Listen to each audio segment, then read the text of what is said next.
Hi, my name is Dale. I'm one of the pastors here at Redeemer Bible Church. Today is Monday, July the 6th, and this is the Daily Word. We find ourselves on Paul's second missionary journey here in the book of Acts, and we are in chapter 17. And 17 is an interesting chapter because you find Paul going into three different cities here in chapter 17. The first one is Thessalonica, the second one is Berea, and then he will go into the city of Athens. Now, Thessalonica, that's the first one we'll focus on. Thessalonica was a very important city during this time. It was on the road to Rome. It also had a seaport where ships on trade routes could come in, deliver goods, and then they would ship those goods up to Rome and other parts using different trade routes coming out of Thessalonica, coming in and out of Thessalonica, actually. So it was a very important place.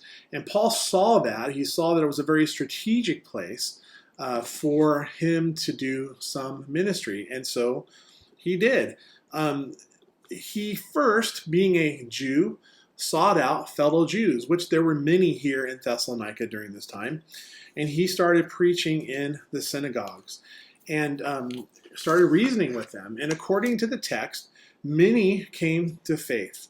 Not only Jews, but also Greeks. Many of them who were women came to faith. And it got to the point where the Jews who were resisting Paul got some unbelievers to start stirring up some trouble. And Paul and Silas had to, by cover of night, kind of get out of Dodge. So they left Thessalonica, but they didn't leave. They didn't leave without yielding some fruit and having a harvest there. So the next town they went to was Berea. And now initially, the Bereans accepted Paul into the synagogues, and he was able to have open dialogue with them, so much so that they would actually go to the scriptures after he would teach something just to make sure that he was saying the right things. Now, Paul found them to be very noble because they were willing to dialogue and they're willing to check out what he was saying. But over in Thessalonica, they caught word that Paul was in Berea and he was having success.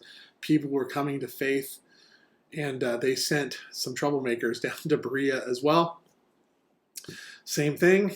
Anytime there's a work of God happening, you can be sure that Satan and his enemies will come with reinforcements to try to distract and dissuade. And that's exactly what happened in Berea, but not after, or not until people got saved. And so Paul, like in Thessalonica, left Berea with believers in place there in that town. So Paul's missionary journey continues to be successful in winning people to faith.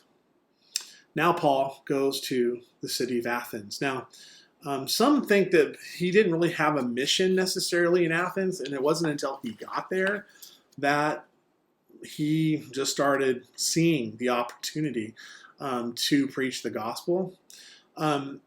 He saw that they were religious people. They had statues and idols that were erected that he realized, like, this is a people that are trying to figure something out.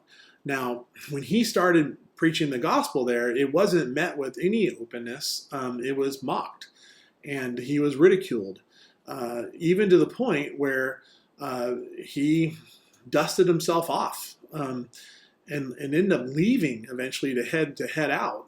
But before he did that, more people got saved. So the big idea that I want to share today with you is that much like in the first century where Paul finds himself on this missionary journey, the world hasn't changed that much. Now, sure, technology has changed some things, and we can get to places a lot quicker, and we have many more luxuries than they did back in the first century, but the human heart hasn't changed. You have people like in Thessalonica who will resist the gospel, even to the point of stirring up trouble. You have people like the Bereans who will converse with you and have conversations with you about the gospel. But then eventually, maybe somebody will hear about it and they'll come and stir up, even to disrupt and dissuade others from listening to you anymore. And then you have cities like Athens, cities of thought, cities where intellectualism is the very center of what is the identity of the city. And there's just a flat rejection of the gospel. Now, because God's grace cannot resist the elect, people get saved in all of these situations, whether it's resistance, whether it's open dialogue, or whether it's just flat out rejection. People still get saved. And that is true. That was true then, and it's true today. So for us, as we're reading Acts 17, what is the application for us? It's to go out into the world, wherever God has us. Is it a community of resisting, a community of openness, or a community of just flat out being mocked and ridiculed? It's of no consequence.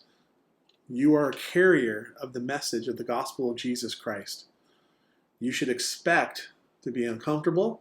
You should expect maybe you have to leave a town by cover of night. And you should expect that you'll be mocked and ridiculed. But here's what else you should expect. You should expect that God is going to save people. And that's the mission, right? And that will be Paul's mission tomorrow too, in chapter 18. So we'll see you then.